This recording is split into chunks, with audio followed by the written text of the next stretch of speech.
Olá pessoal, tudo bem?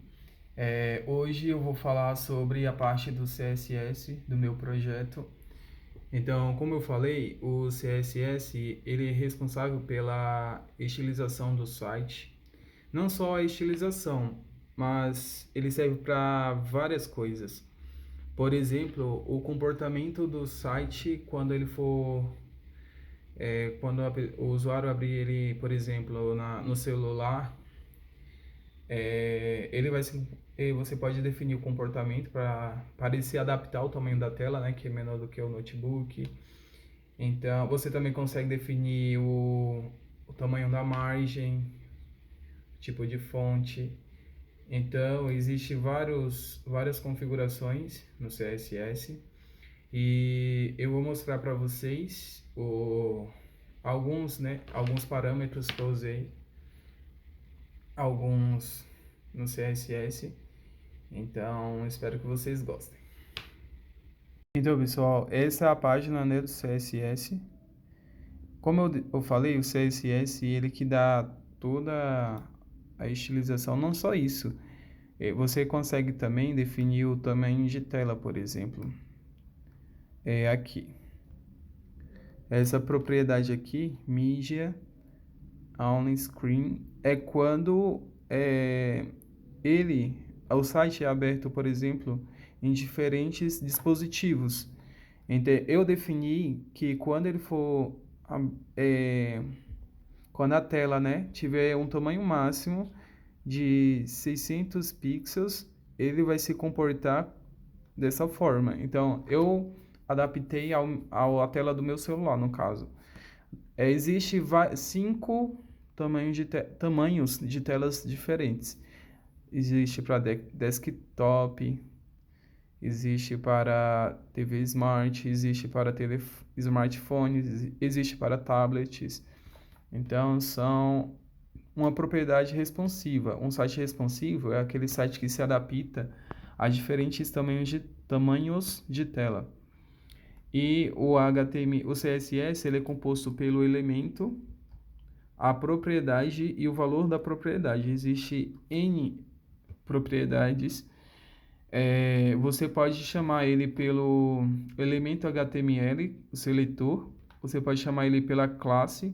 A classe é como se fosse um grupo de elementos onde a propriedade serve para todos, o valor da propriedade serve para todos. E, o ID, que é a identificação individual, é pela hashtag. Se você tem uma propriedade, uma configuração específica apenas para uma certa propriedade, aí você tem que usar a hashtag e ponto .id.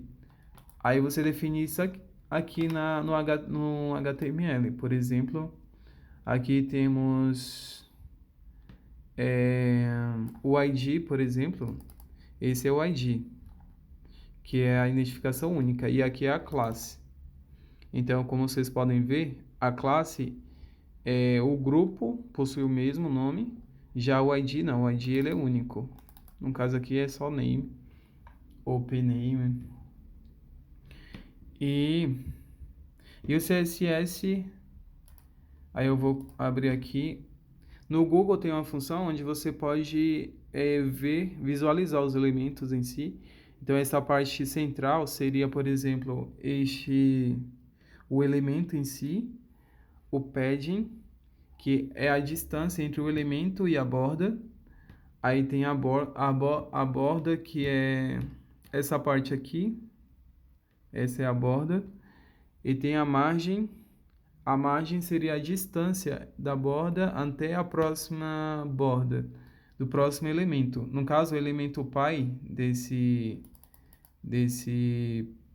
parágrafo é o undiv, que contém essas informações no caso. Então, a margem seria essa parte aqui. Agora, se ele tivesse só dentro do body, que é o corpo da página, aí a margem seria isso tudo daqui. Toda essa parte até aqui seria a margem. Só que como ele está dentro de uma div, então a margem se limita apenas... E as margens, os paddings, São tudo, até a borda são definidas em pixels. É uma das propriedades, um dos valores é em pixels. Então, essa é a parte do CSS. O CSS não tem padrões definidos. Por exemplo, uma configuração de um determinado site, de um elemento, umas propriedades, os valores de propriedades de um certo elemento não vai funcionar para todas as páginas, por exemplo. Então você consegue pegar a prática, você consegue pegar a habilidade só com a prática mesmo. Aí você vai conseguir já definir, entendeu? Você já vai conseguir ter ideia mais ou menos como dimensionar. E eu estou começando agora a estudar essa parte. Eu assisti algumas aulas e eu vou continuar praticando até ficar mais habilidoso no caso. Então, o CSS não é difícil, CSS ele não é difícil.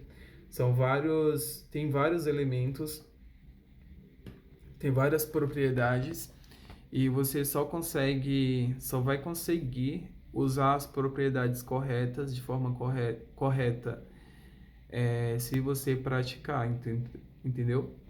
Então é isso, espero que vocês tenham gostado.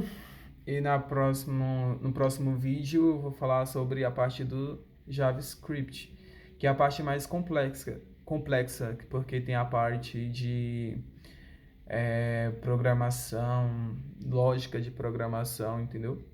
Então é uma parte mais complexa. Então o CSS e o HTML, eles são mais básicos, são mais fáceis de fazer.